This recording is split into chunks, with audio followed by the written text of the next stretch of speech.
I guess it's time. We have a good amount of people. Welcome everybody. This is our Trash Talk series for the month of September, and we are so glad to have our one of our board members, Jessica, that she's going to talk about the fashioning a sustainable future is about clothing recycling, and I'm really excited to hear all about fashion and sustainable clothing recycling. Go ahead, Jessica. Welcome. Thank you. Awesome. Thank you. So, first of all, you guys, I just want to say thank you so much for you all taking the time to join us today. Really, really appreciate that you guys are interested in this topic. So, first, I guess I'll give you guys a little bit of background. My name's Jessica Cobabe. I am the co founder of Cobabe Creative, which is a sustainable content creation and digital agency. And then I also recently founded Ecobabe Collective, and that is a sustainable lifestyle podcast and soon to be upcycled clothing brand. And for me, I've been doing content creation for about 10 years and worked in the fashion industry on New York Fashion Week all the way to San Diego Fashion Week. But it wasn't really until 2018 that I really began to think about who makes my clothes, what impact does that have on the planet? And it was a trip to Baripur, India, that actually really got me to start thinking about this. We were going on a humanitarian trip to teach English. And one of the ways that we help kids with conversational English is by singing songs. And one of our students suggested, we were asking for suggestions and what songs to sing. And one of them recommended Twinkle, Twinkle, Little Star. And our expedition leader, just let us know that unfortunately, in that area in particular, the pollution is so bad that they can't see the stars at night, and that the kids don't really quite get that concept of the stars, right? And it really broke my heart and really caused for me to come home and really change the entire messaging of my platform. So for a long time, I was focused on affordable fashion, which, as I now understand it, is fast fashion in many ways. And so I started really learning about the impacts that fashion and what we wear and what we buy has on our planet. And so I'm going to switch over to our presentation. And we just kind of covered a little bit of that. And I want to give you guys a bit of a heads up in terms of what the flow of the presentation will be. So we're going to go over fashion waste by the numbers. And there is some really mind-blowing, shocking numbers out there. And we're going to talk about how fast fashion truly affects all of us, long-term environmental consequences, greenwashing, and how we can avoid it. And then on a more positive note, we're going to talk about empowering change and how to live and shop a bit more sustainably, as well as some other resources and alternatives to things like donating your clothes. And then I also want to give you guys some takeaways about how you can take action. And then we'll have some time for questions if you guys have any questions after we're done. So, for starters, one of the craziest stats for me was that the equivalent of one garbage truck of clothing is thrown away every single second of every single day. I saw a stat that said there's enough clothing on this planet right now to clothe the next 6 generations of people. So, one of the biggest problems we face is overproduction and overconsumption. So, right now, there's 92 million tons of textile waste that is produced every single year. And a lot of that comes from the fact that we have become a very throwaway culture. And clothing now, because of trends and Instagram and the pressure to always be wearing something new, many fast fashion brands create clothing that only is actually good to be worn for 10 wears, and then it starts to deteriorate, or not necessarily deteriorate, but it's not going to look clean or new anymore. And for me, when I would buy clothes and I would succumb to trends, I would think, well, I donate my clothes, and so it's not just going to a landfill. But what I didn't realize is that the truth is that only 12% of the clothing that is recycled or taken to donation places is actually able to be resold or recycled. And we'll get into a little bit of the nitty gritty about why that is. And a lot of it has to do with what those clothes are made of, so synthetic fabrics. But we'll talk about that a little bit more in a moment. Now, with water waste, roughly 2,700 liters of water are used to make one t shirt, which would actually be enough water for one person to drink for 900 days. So it consumes a ton of water. Another issue is plastic pollution. So that's where the synthetic fabrics come in. So like nylon and polyester, for example. So for every 2 pounds of synthetic garments that we wash, between 640,000 and 15 million microfibers, which are actually microplastics, are released into our waterways.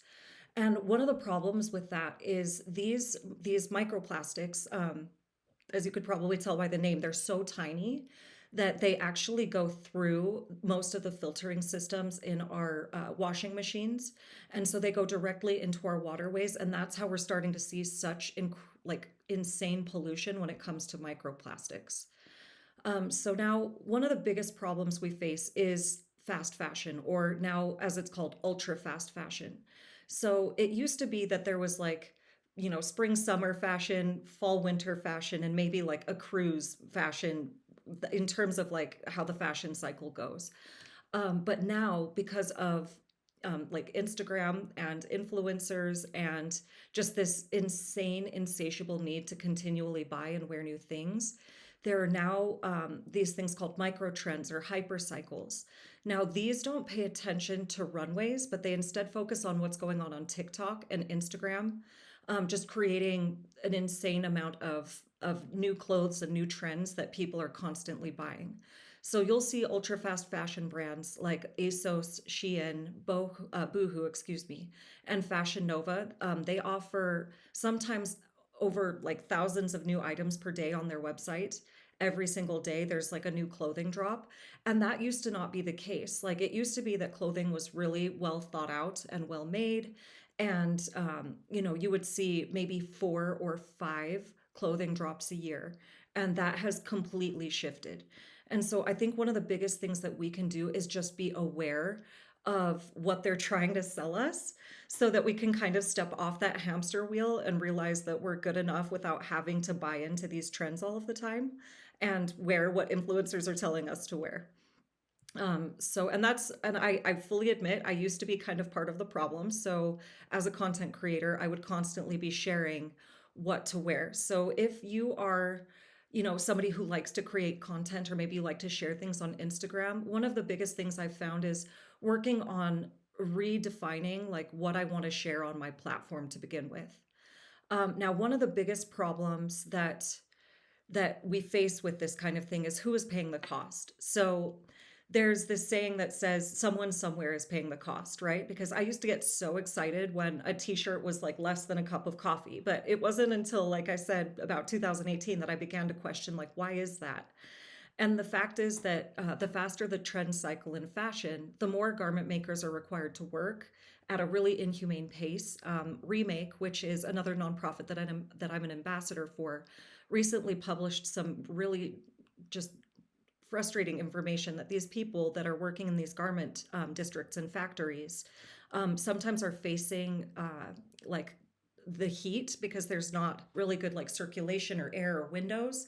The temperature inside gets up to 120 degrees Fahrenheit, and they don't get water breaks. But they are paid roughly about 3 cents per item. That's obviously give or take depending upon the factory. But they're not paid a living wage whatsoever. They're paid per item that they make, and so they really don't get to afford to have the luxury of human rights. Really, unfortunately. Now, more than 70% of unused and donated clothing, that's another issue. So I used to think like when I would take something to Goodwill or Savers, that it would get resold there, right? Or it would go to someone in need. But unfortunately, 70% of unused clothing, because of the insane amount of clothing that is dropped off at these kinds of institutions, they're not able to manage that amount of volume. And so, what they don't sell in their store, which is about 70%, is actually shipped to Africa and the global south. And roughly 40% of those shipments end up in landfills or are incinerated almost immediately. And that's because of the poor quality of the clothing. And a lot of that has to do, again, with the fact that fast fashion brands use synthetics because they're cheaper to manufacture. Now, the aftermath of that is that less than 1% of clothing that is dropped off into a recycling bin. This is something a little different. So, aside from Savers, I'm sure if you guys have walked into an H&M, I'm trying to think of other brands that do this as well, but you'll see the close the loop bins, and that's where they encourage you to drop off your clothing there, right? And you'll get like a 20% off coupon to shop. But actually, 1% of that clothing that is dropped off into those recycling bins are actually recycled into fibers for new clothes. Most of the time, if they're used at all, they are shredded into insulation, or they're again shipped off to other countries, or they're incinerated or landfilled. And again, like I said, that's because of the synthetic blends that they're made of, and what most clothing, and why most clothing you'll see, like if you see a recycled item or an item made up from recycled goods, a lot of the times it's from plastic bottles because it's really hard to respin and like they basically have to melt the polyester, the nylon, or what have you, to turn it into a new thread or a new garment or something like that. And it's just way too expensive and it's too difficult because of the mix and mesh of like blends and finishing dyes and chemicals really that they use to make these clothes. So the system of shipping unwanted used clothing to other countries also relies on a major assumption, and that's that these countries want it. And what we found is that actually, like Rwanda, Kenya, Tanzania, and Uganda have all either banned or attempted to ban used clothing imports because they can't keep up with the overproduction. And also, what's happening is these clothes are starting to clog up their waterways. And as we've talked about, a lot of these synthetics are actually made of plastics. So it's contaminating their water, not only with like the synthetic dyes, but with the microplastics that are then going into their waterways. So let's talk about some of these like long-term environmental consequences. So first off, microplastics. I've been talking about this a lot because it's just one of the most, I think, crucial in terms of health. So synthetic clothing accounts now for 35% of all microplastic pollution. And according to Greenpeace, fruit like apples, pears, they have the highest content of microplastics with an average of 195,000 particles per gram, respectively. So there's those numbers. Humans ingest this to me was so gross, you guys. Okay, so humans actually ingest 50 plastic bags per year or one credit card per week in microplastics. And like we honestly don't know the long-term effects of what this is going to do for our health. But I don't think it's going to be a good thing, you guys. So right now, oceans, as the way it goes, will carry more plastic than fish by weight by 2050 at the rate that we're going with the plastic pollution. So water waste and pollution. Most polyester garments are not made to be worn more than 10 times. And so with that short life cycle, they end up in landfills and can take roughly like 20 to 200 years to biodegrade. And when they are discarded, they are continuing to shed those microplastics into our soils. So it's degrading our soil, which is in part where like the food chain, our animals and things start to eat that. And that's where we're starting to see microplastics even in utero, which means before a baby is even born in the placenta, they're starting to even see plastics there. So it's just really such a huge problem. And that doesn't even begin to touch on all of the synthetic dyes and finishing agents that go into the soil and water as they continue to leach into the soil while they biodegrade. Um, Now, denim is made from cotton, and that's a natural fiber, right? But there's also an issue when it comes to the maintenance of soil. So, denim uses a massive amount of water and insecticides to grow because they want to guarantee that their crops are going to do well. Like farmers often that are not organic will use insecticides, which is why you'll see such a push for organic cotton because it allows for the soil to maintain its integrity. There's a term, regenerative organic agriculture, and this really focuses on working with the land as opposed to trying to overpower the land to get what we need from it. So, according to the CDP water and apparel analysis, regular cotton uses about 16% of all pesticides worldwide and are responsible for 217 million cubic meters of polluted wastewater with chemicals like mercury and arsenic. So you'll see kind of on the left here, like water that has been significantly degraded by denim and the dyes that are, leaching off of that, like the off-cast dye that doesn't take into the garment. So dyes used on polyester and nylon are also synthetic, which means they're either made from coal or petroleum. So that's why you'll kind of hear sometimes people talking about how fast fashion is made of oil. So they're either made, like I said, of coal or petroleum, which breaks down into water when they're used in fabrics. Now, the cheapest way for people and manufacturers or factories to dispose of this unusable chemical polluted wastewater is to dump it into nearby rivers and lakes. So this actually leads to insane contamination. And one of the things that I found so crazy is because of the dye, it's so thick and so hard for light and sunlight to break through that it actually stops any like plant life in that water from being able to use photosynthesis. And so basically, the plants and the animals relying on that water source die off. Now, another issue is cadmium, lead, and copper. Now, these are found in dyes and pigments and clothing. They also accumulate in our bodies and can damage our organs and central nervous system. So, a little while back, Shein was in some hot water because some people did some lead testing and they found in their kids' line some of their clothing had a much higher rate of lead than is permissible in clothing at all, and can lead to lead poisoning. And so that's how that happens, is it's because of these dyes and pigments and finishes that these companies are choosing to use. Now we're going to talk a little about carbon emissions. So carbon emissions, the fashion industry is responsible for about 10% of all greenhouse gases and emissions, with textile production releasing about 1.2 billion tons of greenhouse gases every year. And one of the issues that falls into that is complicated supply chains. Because if you think about it, like if somebody, like a factory is making a shirt, one place might cut the garment into its shape and then it might get shipped off to another place to do the finishing work, like adding buttons or different finishes to it. So there's all of this shipping back and forth before it even gets to a store to be sold to a consumer and then shipped to the consumer if the consumer isn't going into the store. And so that's how, for example, H&M, their transportation made up 43% of all of their greenhouse gas emissions. Now, I would be lying if I said I didn't shop at Amazon. I do. Like I use Amazon and I totally get that it is a convenient beast. But one of the big things that I think we can think about is that those free returns are really actually not that free.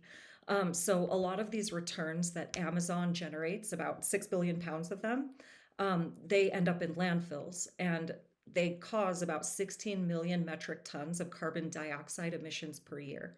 So I think just real quick, like one of the things that we can do is when we're shopping at Amazon, forget about free returns and think about like, do I really need this item? Or am I just buying it to then ship it back, right? Because it really is actually costing us a lot more in the long run. So clothes from fast fashion giants like H&M, Zara are the worst of all. Shein have a lifespan of no more than 10 wears. So we've talked about this some. After which of most of these clothes end up in landfills and take 20 to 200 years to biodegrade. So I just think it's so important to think that because these are made of plastic and not more organic materials, they can't be respun into other new fabrics. They're landfilled, and then those microplastics and those dyes just really cause us a lot of heartache in the long run. Now, greenwashing. Greenwashing is one of the other huge problems in marketing and with brands. So, one of the big things right now is that within fashion, there really aren't any regulations. That's hoping to change. I've been seeing some things in the news about regulations hopefully looking to, come to the House and the Senate and eventually getting passed. We hope. Um, but basically, a goal without a plan is just a wish. So you'll see brands mislead us with, we're sustainable or more eco friendly, or we offer eco friendly packaging, or we have these, pie in the sky targets to keep us under the 1.5 degrees Celsius barrier, which is what scientists are telling us is kind of like the point of no return for our like global temperature. And so people are really like, they hear that number, right? They think, okay, 1.5. So like, how can we tell people that we're on track to keep our company at net zero, or, reduce our carbon emissions? But there really isn't any legislation or any follow up on many of these brands to make sure that they're actually hitting those targets. So 69% of large brands rated on one of my favorite apps, which is Good on You, um, found that with greenhouse gas emission targets, they don't state whether or not they're on track to meet any of those. So it's like they put this grand statement on their website to make us as consumers feel good about buying their clothing. But then there's really no follow up to make sure they're actually doing what they say they're going to do. Now, another greenwashing tactic is sustainable capsule collections. Now, I get that brands have to start somewhere, right? And that, creating a sustainable capsule collection might sound like a great idea. But for example, and I hate to just totally like throw H&M under the bus so much, but they're just such a good example. So H&M, they use this conscious collection, right? And this conscious collection is made maybe of like 100% organic cotton, or they use recycled materials. But they're selling it right next to all of these thousands of other garments, that are not sustainable. And so they're not really addressing the root of their problem, which is overproduction. More, what this does is it just tries to capitalize on a greater piece of the pie to capture the attention of individuals who maybe want to shop more sustainably. And so it's not really doing what they're hoping or saying that it will do in terms of like really creating a sustainable future, because you can't like it's it's talking out both sides of your mouth without any other way of saying it, really. Now, we already kind of touched on close the loop, which is this get a discount scheme. I hate to call it anything other than this, but it really is kind of a scheme. So we've all seen those bins where you can donate used clothing to get a discount to buy new merchandise. But these unwanted clothes are promised a new life. But in reality, there was this report done called Take Back Trickery. And at the very end of this, I do have sources. So if any of you guys are interested in learning more about this, I'm more than happy to share some of these articles with you. But they found that they tracked, I think it was like 22 garments that they donated to some of these little close the loop bins. And then they tracked where they went. And they found that I think it was like less than 5 garments actually were receiving a new life. The rest of them were incinerated. They're sitting in a warehouse somewhere because the brands who took them don't know what to do with them, or they were landfilled or shipped to the global south.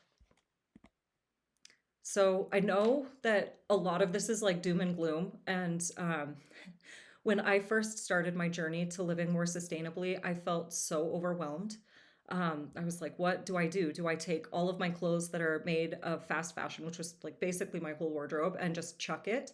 But then, as I've learned, obviously, letting go of our clothes to create like an ideal sustainable wardrobe isn't the answer either, because the most sustainable item is really already in our closet.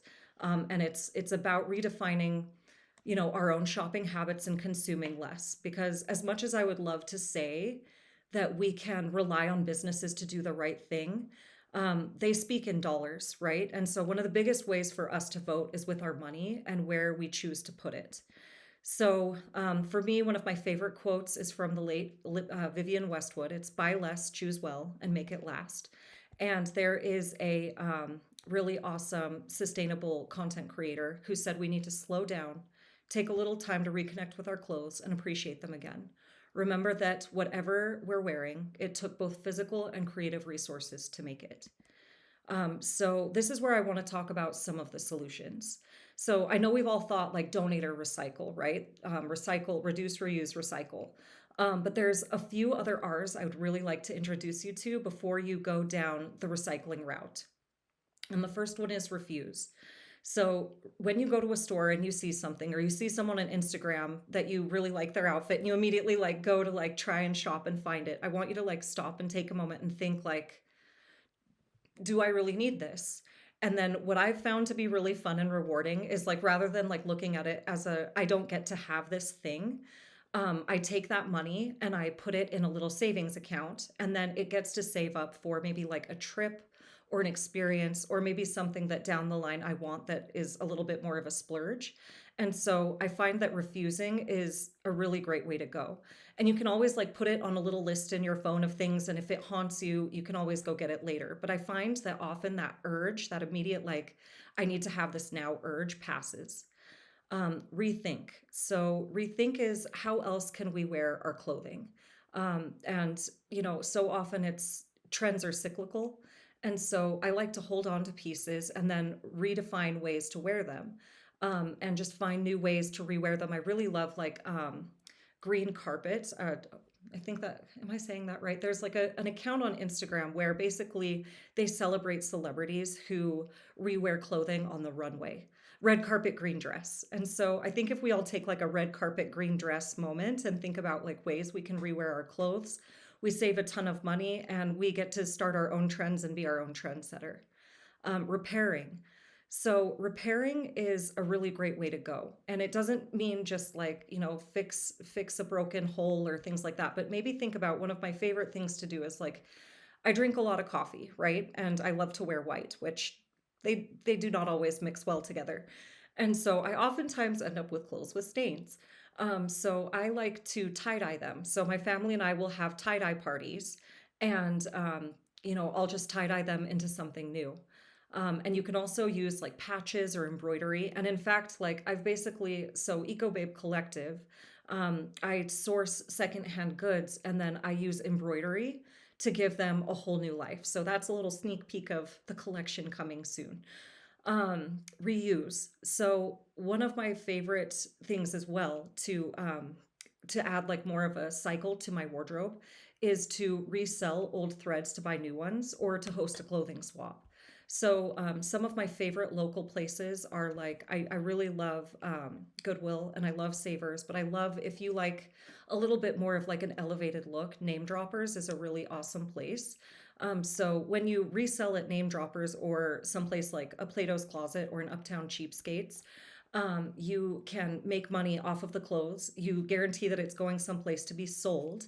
And then you can take that money to buy maybe more sustainable goods, or a different outfit. So that's a really great way to add more lifespan to your clothing and save some money and make your whole wardrobe a bit more circular. Another option is repurpose.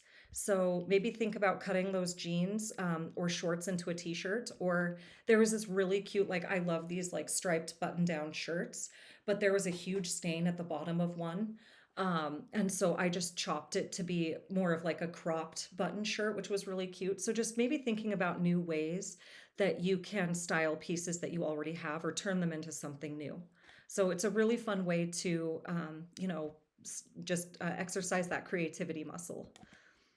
Okay, now when it comes to buying new pieces, these are, and I know this is kind of small, so I hope you guys can see these. But there is a difference between certifications or labels on clothing tags and things like that that mean something, and ones that are more of just greenwashing. Like if they say like naturally made or eco-friendly, but there isn't really a certification next to it, chances are it's not as eco-friendly as they're saying it is. So what I like to do is I like to look out for these signifiers, because these certifications actually are quite rigorous for a company to receive. And so it's a great way to vet brands that are actually putting their money where their mouth is. And one of my favorites is the B Corp. B Corp is incredible. Also, there's fair trade, and each of these different categories kind of means something a little different. So there's sustainable sourcing, which is the integration of social, ethical, and environmental performance factors into the process of selecting these suppliers. So that means that these brands are really conscious of everyone along the way in their supply chain. So they're looking at making sure that people are making fair wages and that their clothing is responsible and not degrading the earth. There's sustainable manufacturing, which is the creation of manufactured products through economically sound processes that minimize negative environmental impacts while also conserving energy and natural resources. And then this other has like more along the lines to do with like, I mean, not all foods and beauty products, but it also kind of touches on that. So there's the non-toxic and sustainable product. And this is products contain only 100% natural, aka from the earth, ingredients, and they're guaranteed to be completely free from harmful chemicals and are safe for the environment. So going back to like the lead and the chromium and the crazy stuff that synthetic dyes are made of, this helps you to ensure that the pieces you're buying are actually made of sound ingredients that aren't going to do you harm later. So these are a great thing to look out for on. You'll see them on, I mean, if they have these certifications, they're definitely going to let you know, right? So one of those things that you can also do as a practice is when you go to the store, take a look at the clothing tags. Not just the tag in the shirt, but like the actual tags of the item that you're purchasing. And you'll oftentimes see one of these signifiers. Now, I also like to do a will I wear it analysis. So I'm not telling you guys never to buy another new thing again, right? Obviously, that's completely unrealistic. So what I like to do is I do a little where I will I wear it analysis. And these are some of the questions I ask myself and I ask my clients that I style to ask themselves. So first off is where and when will I wear this? And often, like, we can come across something so beautiful, and it'll either be like on Instagram or in the store, and like we instantly want to buy it because we're just attracted to it and it's beautiful. But it also helps to take a step back and ask yourself when and where would you actually wear this? Or do you just appreciate it for its beauty? Next is, does it match my lifestyle? This kind of ties in a little bit to that first one. So, if you are a yoga pants and top knot kind of girl, or maybe you work in a corporate office and so you do a bunch of pantsuits, just think about when you're shopping, like if you see something that doesn't really fit or is conducive to your lifestyle. For me, that would be like ball gowns. I don't really go to too many galas. So for me, it would be kind of a waste of money and resources to go spend a ton of money on things like that when I know they're just going to sit in my closet and I'm not really going to be wearing them. Now, what do I own that already goes with this? This is a really good one, especially when it comes to acquiring like things on trends or what have you, is if I have to buy like a completely new outfit to go with something, then chances are it's not actually my style. And I may have seen it on somebody else and it might look amazing on them. But if I can't already think of things that are already in my wardrobe that it would go with, chances are it's not really my style. And so I'm not really going to end up wearing it. So I like to sit and mentally like go through my wardrobe and try to style a piece I'm going to add to it in 3 different ways and think of things that I have that go with it. And if I can't, then I pass on it. And now another question is, can I buy it secondhand? One of the great things about secondhand is that these clothing pieces are already in the life cycle, right? They're already in circulation. And so it isn't adding new items to an already overwhelming amount of clothes that are in circulation. And so I like to ask myself if I can buy it secondhand. And if it's something I want bad enough, like I don't need it immediately, right? So I'll add it to my list, like for example, a striped button down, and I will go to the thrift store, and that gives me a category of items to be looking for when I go shopping. Now, I'd love to share some other resources with you guys. So, the Remake Accountability Report. I really love Remake, you guys. So, they're very focused on making sure that garment workers are paid a fair wage. They really want us to ask the questions about who makes our clothes, what are they made of, what are the impacts. And so, they really look at transparency and traceability across an entire supply chain. And they have this whole brand directory on their website that you can Google and look through. So if you are like a huge fan of ASOS or H&M or whatever the brand might be, you can take a look at how they scored on the accountability report. And like for me, for example, as a content creator, I will reference this report when I'm determining what kinds of brands I'm going to partner with to create sponsored content. The Good On You app. So the Good on You app is another really awesome directory that will give you ratings on different brands across, the internet and brick and mortar stores.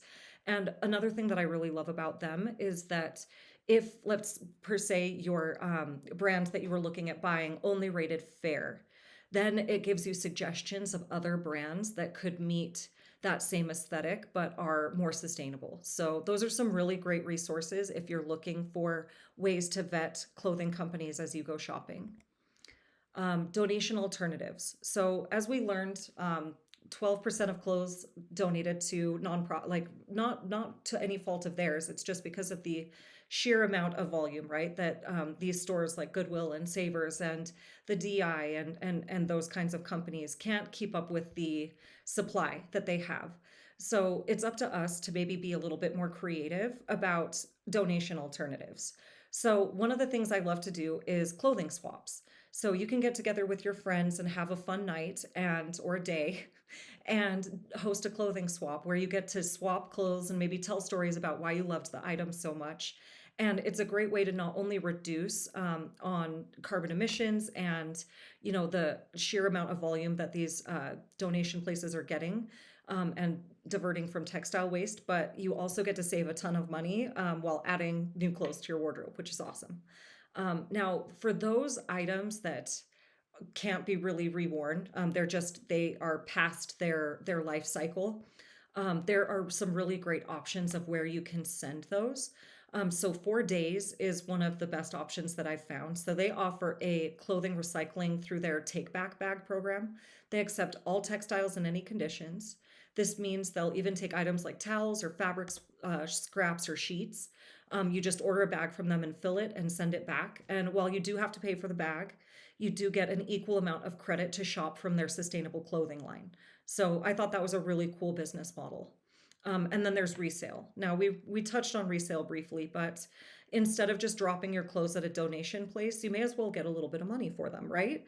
And make sure that they're going to a new home that will actually love and adore them. So great options are like Thread Up, there's Depop, there's Poshmark. Locally, there's places like Name Droppers and Plato's Closet. So that's another really great option as a donation alternative. Now, I wanted to leave you guys with some ideas about how to also take some action. So, one of the first things you can do is support the Fabric Act by calling your senators.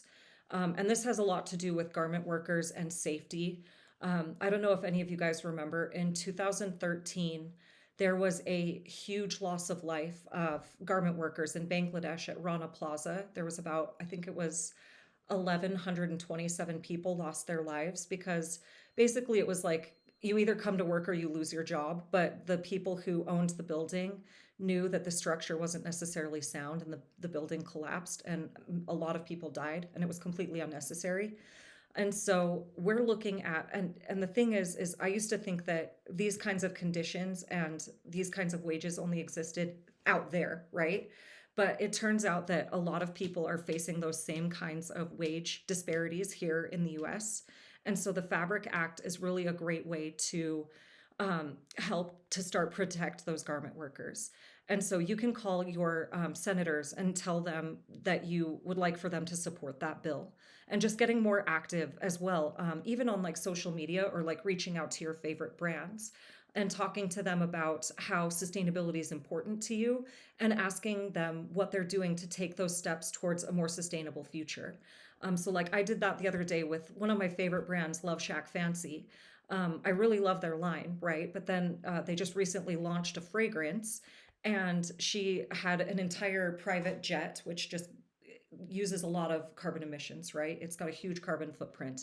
But she was using that in her marketing for people to come take rides and it was a big marketing splash. And so I just messaged and said, I absolutely love you guys and you started so sustainably, but like, are you offsetting these carbon emissions by buying carbon credits or, just holding the brands you love accountable so that they know that consumers are, interested in this and that it matters to us. And then I think another thing is really just wearing and sharing our values.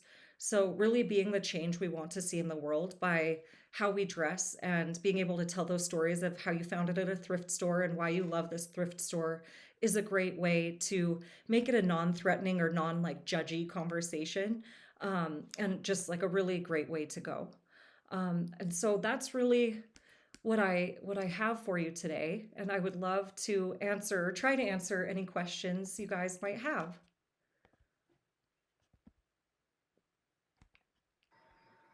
I guess Esther Hunter has a question for you, Jessica. Go ahead, Esther. I actually didn't have an immediate question, but Okay. hi. Hi. Um, Thank you for coming. You bet. So are there any other resources in addition to Good on You where you can kind of check for clothing and products that you're trying to use? So another really good one that isn't just related to fashion is the Environmental Working Group. They do a really good job. Oh, and it looks like, thank you so much. I hope I don't butcher your name. Eason is saying they like Sustainable Jungle. So yeah, if you guys have other resources, please share them, because like this is a group discussion. It's not just about me knowing this stuff. Like I need more resources too, right? But I also really like Environmental Working Group because they look at, for example, like beauty products. There are limitations of how much like of a certain ingredient can be in a product, but then if you're layering different products together, you can get over that healthy threshold. So environmental working group's a really great one as well. Thank you. Yeah. Also, Rebecca is asking, could you tell us again what places you recommend for sustainable clothing locally? Absolutely. Okay, so my number one go-to that I love is Name Droppers. And Name Droppers has a outlet on Parley's Way, and then they're also on Highland, and I think it's like about 35th Street, or 35th South. But Tiffany there is just incredible. Their whole team is incredible. But I also even just like, I love Savers and I love Goodwill. Like I honestly, I go there all the time. Those are some of my absolute favorites. I also do sometimes find some cool things at like Plato's. If you're not local and maybe you happen to have a Buffalo Exchange where you are, Buffalo Exchange is great. But if you just look for those resale shops, oh, and what about other okay, I'll touch on that, Jessica. Thank you. Yeah, so those are some of my favorite local spots. But Jessica Gutierrez just mentioned TerraCycle. So there are a ton of awesome resources that I found in terms of places that you could send goods like bras and underwear, or TerraCycle collects, used fabrics and things and clothing as well. So, by all means, 4 days is not the only one. There are a ton of options. There was actually a list of 25 that I found in this article that I could certainly share out to you guys if any of you are interested.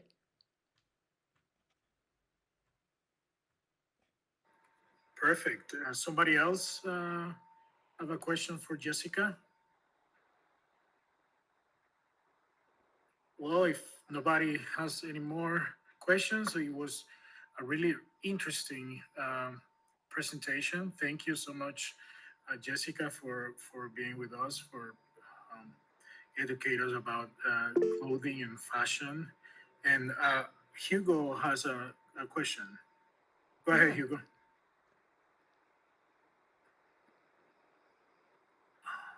I don't know if. Go ahead, Hugo. Or,